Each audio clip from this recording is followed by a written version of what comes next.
విద్యానాం సాయినాథముపాస్మహే. నా జీవిత సర్వస్వమైన భగవాన్ శ్రీ సత్యసాయి బాబా వారి చరణారవిందములకు హృదయపూర్వక ప్రణామములు అర్పిస్తూ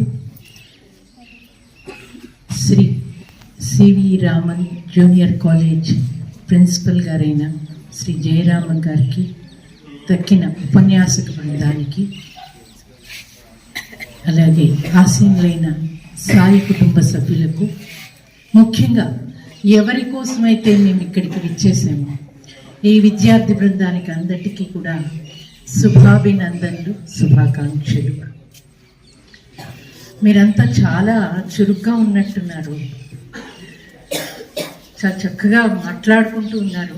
మధ్యలో మీ చేతి కూడా మాట్లాడుతున్నాను. సో అప్పటి వరకు మాట్లాడకుండా వినమని మనవి. ఎందుకంటే అడిగినప్పుడు చెప్పాలంటే మీరు చెప్పింది వినాలి కదా. So please maintain silence, because మీరు మాట్లాడుతూ అవతల వారి కాన్సన్ట్రేషన్ని దెబ్బతీస్తున్నారు. Why are they sitting very calm and why are you talking? Is there any reason? Then what's the reason to talk? Please maintain silence, because by talking you're wasting your time and our time also.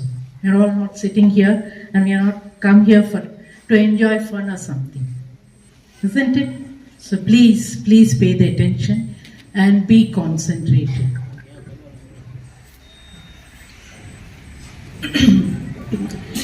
మనమందరం ఎవరు అంటే ఏం చెప్తారు?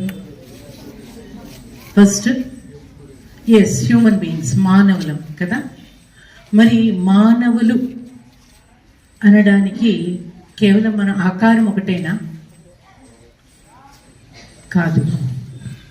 84 లక్షల జీవరాశులు భగవంతుడు సృష్టించాట. ఈ 84 లక్షల జీవరాశుల్లో మనిషి ఒక్కడే విశిష్టమైంది. అందుకే జంతువునా నరజన్మ దుర్లభం అన్నారు. ఆ రాతిలో మీరు పవర్ అనండి, డివినిటీ అనండి, ఏదైనా అది నిద్రాణమై ఉంటుంది. మొక్కల్లో జాగృతమై ఉంటుంది, జంతువుల్లో నడుస్తూ ఉంటుంది. ఒక్క మనిషిలో మాత్రమే డైనమిక్గా ఉంటుంది. Whether you call it as divinity or the power or the strength. అది ఉన్నవాడు మనిషి, లేనివాడు పశువు కంటే కూడా హీనుడు. అయితే సమాజంలో ఉండేటువంటి ఒక భావం ఏమిటి అంటే, ఎవరికైతే విద్య ఉంటుందో వాళ్ళకి సంస్కారం ఉంటుంది అని.